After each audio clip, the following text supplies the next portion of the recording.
हरे कृष्ण। सत्यनारायण भगवान की जय। आप सभी भक्तों का हमारे चैनल पर बहुत बहुत स्वागत है।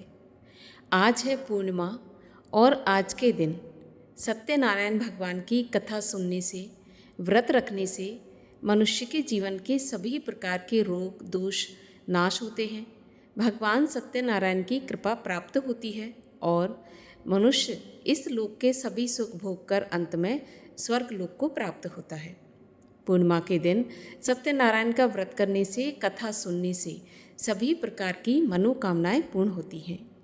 यदि आप सत्यनारायण का व्रत करते हैं तो अत्यंत ही श्रेष्ठ है, लेकिन अगर किसी कारणवश व्रत नहीं कर सकते तो भी कथा अवश्य सुननी चाहिए। कथा सुनने मात्र से ही सभी प्रकार के कष्ट दूर होते हैं और मनुष्य इस लोक के सुख भोग कर अंत में स्वर्ग को प्राप्त होता है। आज के इस वीडियो में हम आपको श्री सत्यनारायण व्रत की संपूर्ण कथा सुनाएंगे। इसके बाद भगवान सत्यनारायण की आरती भी करेंगे। तो अंत तक इस वीडियो को देखिए, कथा सुनिए और अगर आपको वीडियो पसंद आए तो लाइक करके शेयर भी करिए। चैनल को सब्सक्राइब नहीं किया है तो चैनल को सब्सक्राइब कर लीजिए।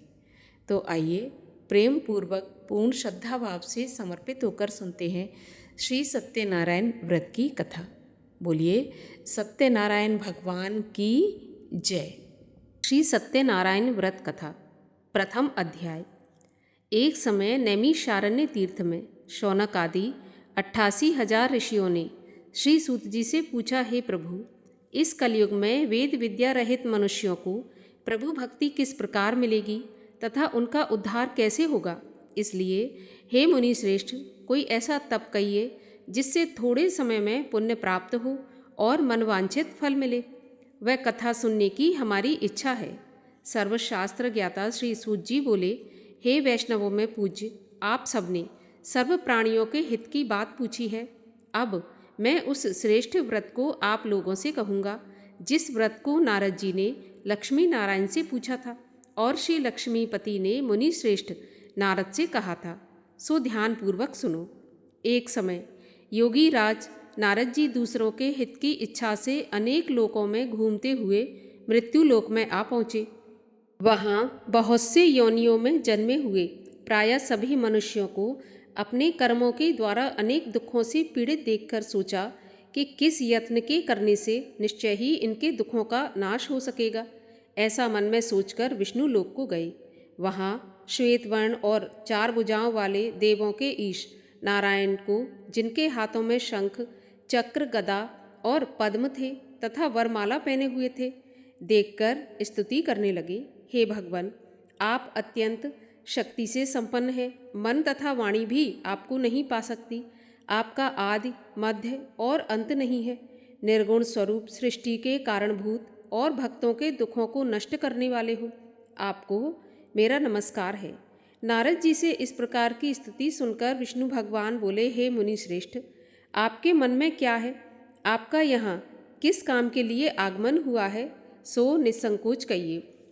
नारद मुनि बोले, मृत्यु लोक में सभी मनुष्य जो अनेक योनियों में पैदा हुए हैं, अपने अपने कर्मों के द्वारा अनेक प्रकार के दुखों से दुखी हो रहे हैं।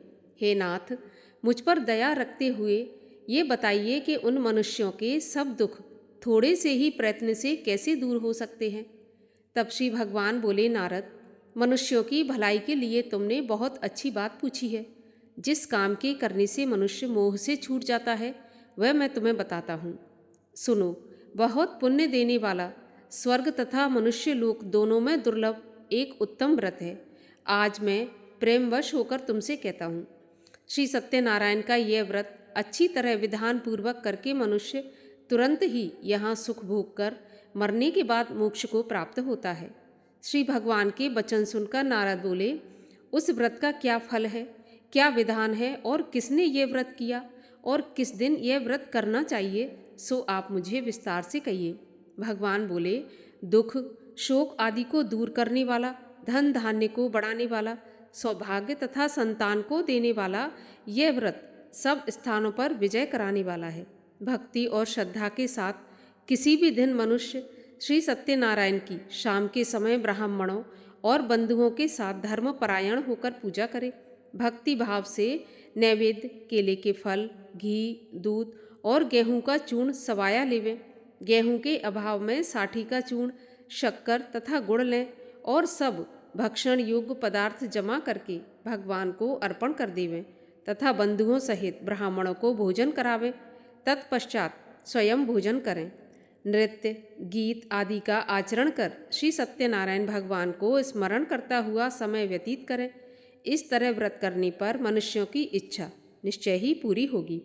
विशेषकर कली काल में भूमि पर यही मोक्ष का सरल उपाय है। प्रथम अध्याय समाप्त हुआ। द्वितीय अध्याय। सूत जी बोले, ऋषियों, जिसने पहले समय में इस व्रत को किया है उसका इतिहास कहता हूँ, सो ध्यान से सुनो।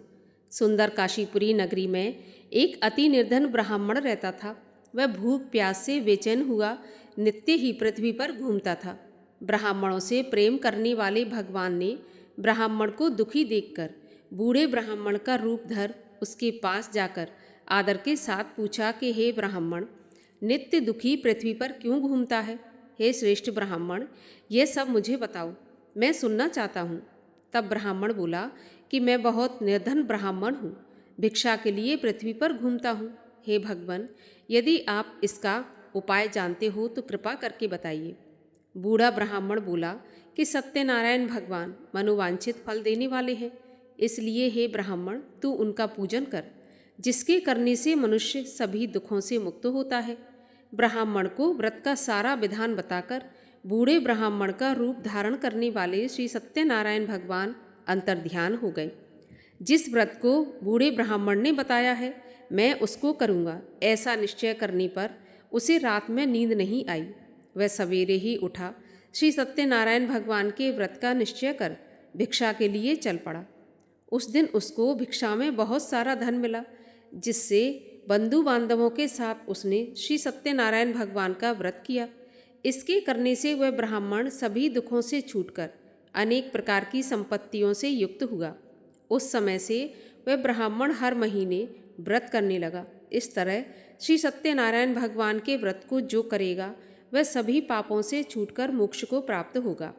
आगे जो पृथ्वी पर सत्यनारायण का व्रत करेगा मनुष्य वह सभी दुखों से छूट जाएगा। इस तरह नारद जी ने नारायण का कहा हुआ यह व्रत तुमसे कहा। हे ब्राह्मणों, मैं अब और क्या कहूँ? ऋषि बोले, हे मुनीश्वर, संसार में इस ब्राह्मण से सुनकर और किस किस ने इस व्रत को किया और हम ये सुनना चाहते हैं, इसके लिए हमारे मन में श्रद्धा है। सूत जी बोले, हे ब्राह्मण मुनियों, जिस जिसने इस व्रत को किया है वह सब सुनो। एक समय एक ब्राह्मण धन और ऐश्वर्य के अनुसार बंधु बांधवों के साथ व्रत करने को तैयार हुआ। उसी समय एक लकड़ी बेचने वाला लकड़हारा बूढ़ा आदमी आया और बाहर आकर लकड़ियों को रखकर ब्राह्मण के मकान में गया। प्यास से दुखी लकड़हारा उनको व्रत करते देखकर ब्राह्मण को नमस्कार करके कहने लगा कि आप ये क्या कर रहे हैं और इसके करने से क्या फल मिलता है, कृपा करके मुझे बताइए। तो ब्राह्मण ने कहा, सभी मनोकामनाओं को पूरा करने वाला यह श्री सत्यनारायण भगवान का व्रत है। इसकी ही कृपा से मेरे यहाँ धन धान्य आदि की वृद्धि हुई है। ब्राह्मण से इस व्रत के बारे में सारी जानकारी प्राप्त करके लकड़हारा बहुत प्रसन्न हुआ। चरणामृत ले और प्रसाद खाने के बाद अपने घर को गया। लकड़हारे ने मन में इस प्रकार का संकल्प किया कि आज गांव में लकड़ी बेचने से जो धन मिलेगा उसी से श्री सत्यनारायण देव का उत्तम व्रत करूँगा। ऐसा मन में विचार कर बूढ़ा ब्राह्मण लकड़ियाँ अपने सिर पर रखकर जिस नगर में धनवान लोग रहते थे वह ऐसे सुंदर नगर में गया। उस दिन वहाँ पर उन लकड़ियों का दाम पहले दिनों से चौगुना मिला। तब वह बूढ़ा लकड़हारा दाम लेकर और अति प्रसन्न होकर पके केले की फली, शक्कर, घी, दूध, दही और गेहूं का चूर्ण इत्यादि श्री सत्यनारायण देव के व्रत की कुल सामग्रियों को लेकर अपने घर आया। फिर उसने अपने भाइयों को बुलाकर विधि विधान के साथ भगवान जी का पूजन और व्रत किया। उस व्रत के प्रभाव से बूढ़ा लकड़हारा धन, पुत्र आदि से संपन्न हुआ और संसार के समस्त सुख भोग कर वैकुंठ को प्राप्त हुआ। दूसरा अध्याय समाप्त हुआ। तृतीय अध्याय। सूत जी बोले, हे मुनियों, अब आगे की कथा कहता हूँ सो सुनो। पहले समय में उल्कामुख नाम का एक बुद्धिमान राजा था। वह सत्यवक्ता और जितेंद्रिय था। प्रतिदिन देव स्थानों में जाता और गरीबों को धन देकर उनके कष्ट दूर करता था। उसकी पत्नी कमल के समान मुख वाली और सती साध्वी थी। भद्रशिला नदी के तट पर उन दोनों ने श्री सत्यनारायण देव का व्रत किया। उस समय में वहाँ एक साधु वैश्य आया। उसके पास व्यापार के लिए बहुत सा धन था। वह नाव को किनारे पर ठहराकर राजा के पास गया और राजा को व्रत करते हुए देखकर विनम्रता से पूछने लगा कि हे राजन, भक्ति युक्त चित्त से आप यह क्या कर रहे हैं? मेरी सुनने की इच्छा है, सो यह आप मुझे बताइए। राजा बोला, हे साधु, अपने बांधवों के साथ पुत्र आदि की प्राप्ति के लिए यह महाशक्तिवान श्री सत्यनारायण भगवान का व्रत और पूजन किया जा रहा है। राजा के वचन सुनकर साधु आदर के साथ बोला, हे राजन, मुझे इसका विधान बताएं। मैं भी आपके कथन के अनुसार इस व्रत को करूँगा, क्योंकि मेरे भी कोई संतान नहीं है और इससे निश्चय ही मुझे संतान की प्राप्ति होगी। राजा से सारा विधान सुन व्यापार से निवृत्त हो वह आनंद के साथ अपने घर गया। साधु ने अपनी स्त्री से संतान देने वाले उस उत्तम व्रत का समाचार सुनाया और कहा कि जब मेरी संतान होगी तब मैं इस व्रत को करूँगा। साधु ने ऐसे वचन अपनी स्त्री लीलावती से कहे। एक दिन उसकी स्त्री लीलावती पति के साथ आनंदित हो सांसारिक धर्म में प्रवृत्त होकर भगवान सत्यनारायण की कृपा से गर्भवती हो गई और 10वें महीने उसके गर्भ से एक सुंदर कन्या का जन्म हुआ। दिनों दिन वह कन्या इस तरह बढ़ने लगी जैसे कि शुक्ल पक्ष का चंद्रमा बढ़ता है। कन्या का नाम कलावती रखा गया। तब लीलावती ने बड़े ही मीठे शब्दों में अपने पति से कहा कि हे नाथ, आपने जो संकल्प किया था कि भगवान का व्रत करूँगा, अब आप उसे करिए। साधु बोला, हे प्रिय, मैं इस व्रत को कलावती के विवाह पर करूँगा। इस प्रकार अपनी पत्नी को आश्वासन देकर वह नगर को चला गया। कलावती पिता के घर में बड़ी हो गई। साधु ने जब नगर में सखियों के साथ अपनी पुत्री को खेलते देखा तो तुरंत ही दूत बुलाकर कहा कि मेरी पुत्री के लिए कोई सुयोग्य वर देखकर लाओ। साधु की आज्ञा पाकर दूत कंचन नगर पहुंचा और वहां पर बड़ी खोज और देखभाल करके लड़की के लिए सुयोग्य वणिक पुत्र को ले आया। उस सुयोग्य लड़के को देखकर साधु ने अपने बंधु बांधवों सहित प्रसन्न चित्त अपनी पुत्री का विवाह उसके साथ कर दिया।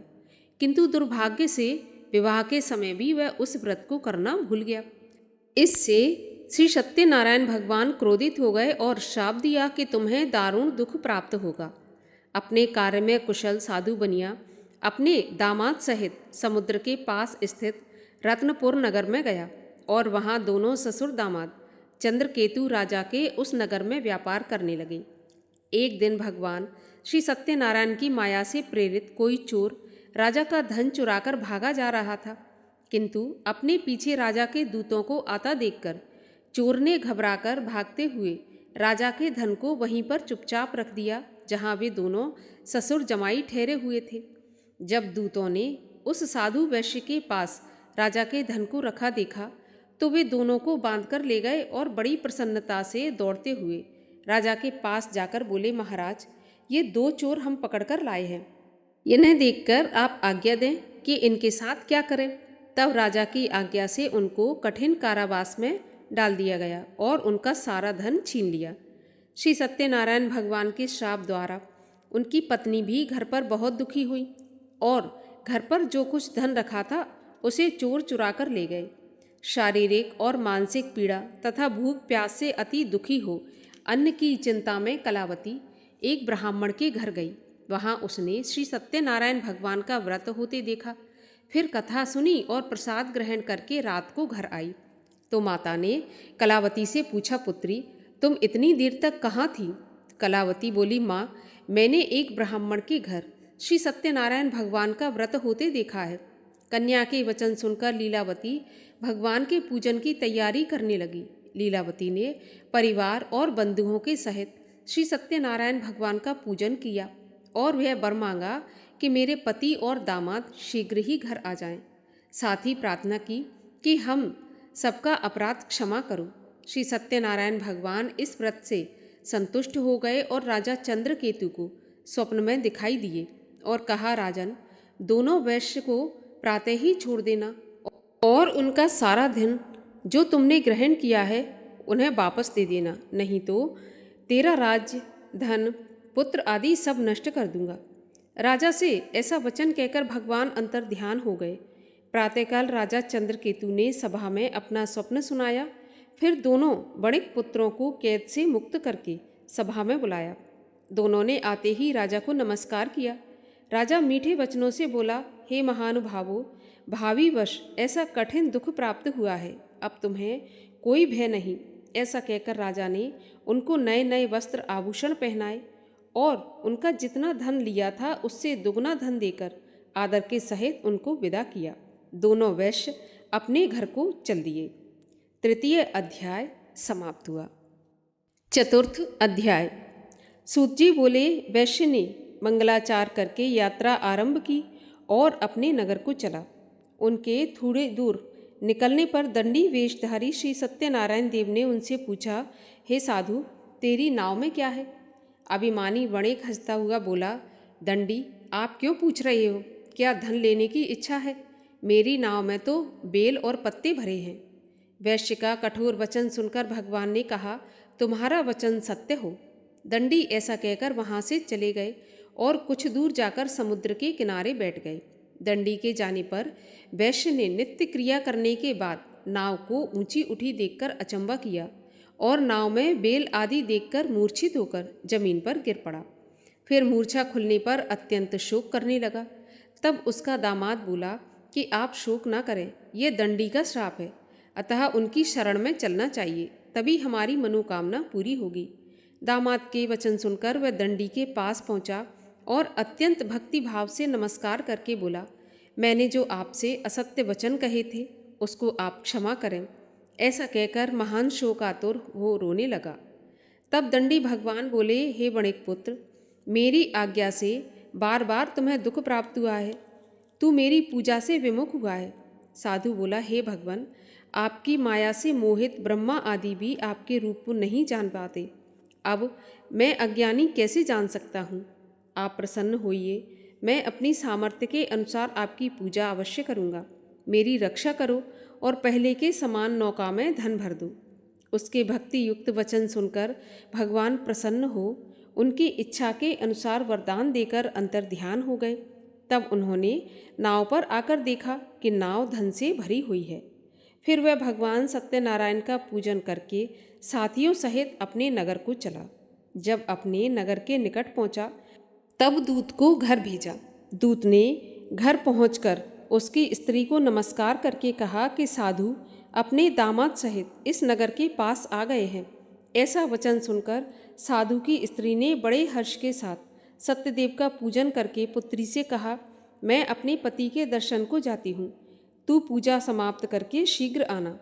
माता के ऐसे वचन सुनकर कलावती प्रसाद छोड़कर पति के पास गई। प्रसाद की अवज्ञा के कारण सत्यदेव ने रुष्ट हो उसके पति को नाव सहित पानी में डुबो दिया। कलावती अपने पति को ना देखकर रोती हुई जमीन पर गिर गई।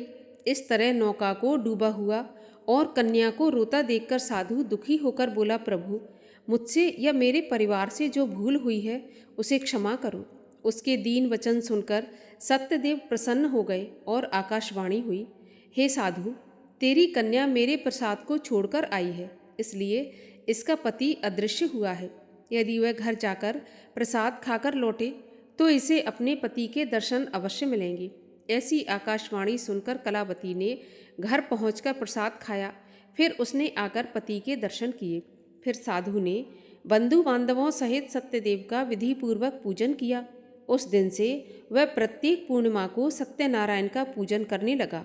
फिर इस लोक का सुख भोग कर अंत में स्वर्ग लोक को गया। चतुर्थ अध्याय समाप्त हुआ। पांचवा अध्याय। सूत जी बोले, हे ऋषियों, मैं और भी कथा कहता हूँ, सो सुनो। प्रजा पालन में लीन तुंगध्वज नाम के एक राजा था। उसने भी भगवान का प्रसाद त्याग कर बहुत दुख पाया। एक समय वन में जाकर वन्य पशुओं को मारकर बड़ के पेड़ के नीचे आया। वहाँ उसने ग्वालों को भक्ति भाव से बांधवों सहित श्री सत्यनारायण की पूजा करते देखा। राजा देखकर भी अभिमानवश वहाँ पर नहीं गया और न नमस्कार ही किया। जब ग्वालों ने भगवान का प्रसाद उसके सामने रखा तो वह प्रसाद को त्याग कर अपनी सुंदर नगरी को चला गया। वहाँ उसने अपना सब कुछ नष्ट पाया तो वह जान गया कि यह सब भगवान ने किया है। तब वह विश्वास कर ग्वालों के समीप गया और विधि पूर्वक पूजन करके प्रसाद खाया तो सत्यदेव की कृपा से पहले जैसा था सब कुछ वैसा ही हो गया। फिर दीर्घ काल तक सुख भोग कर मरने पर स्वर्ग लोक को गया। जो मनुष्य इस परम दुर्लभ व्रत को करेगा भगवान की कृपा से उसे धन धान्य की प्राप्ति होगी। निर्धन भी धनी हो और बंदी बंधन से मुक्त होकर निर्भय हो जाता है। संतानहीनों को संतान प्राप्त होती है और सब मनोरथ पूर्ण होकर अंत में वैकुंठ धाम को जाता है। जिन्होंने पहले इस व्रत को किया है अब उनके दूसरे जन्म की कथा कहता हूँ। वृद्ध शतानंद ब्राह्मण ने सुदामा का जन्म लेकर मोक्ष को पाया। उल्कामुख नाम का राजा दशरथ होकर वैकुंठ को प्राप्त हुआ। साधु नाम के वैश्य ने मूरध्वज बनकर अपने पुत्र को आरे से चीरकर मोक्ष को प्राप्त किया।